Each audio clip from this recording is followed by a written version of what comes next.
السلام علیکم، آن نیوز کے ساتھ میں ہوں صبا کامران۔ خبر شامل کرتے ہیں پٹیدن سے۔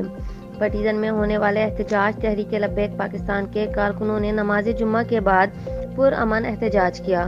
علماء کرام کی بڑی تعداد نے شرکت کی اور علماء کرام نے یہ بھی کہا کہ ہماری کتاب کیوں جلاتے ہیں، یہ لوگ اپنی کتابوں کو کیوں نہیں جلاتے۔ علماء کرام نے مزید یہ بھی کہا کہ ہماری حکومت پاکستان کی نااہلی ہے، ان کی اتنی جرات کہاں کہ وہ ہماری مذہب اسلام کی طرف آنکھ اٹھا کر بھی دیکھ سکیں۔ سویڈن میں ہماری مقدس کتاب قرآن مجید کی بے حرمتی کی گئی۔ انہوں نے کہا کہ قرآن مجید کو جلا کر عالم اسلام کو للکارا ہے۔ انہوں نے مزید یہ بھی کہا کہ بطور مسلمان سخت الفاظ میں مذمت کرتے ہیں۔ رپورٹ کر رہے ہیں راویش پٹیدن۔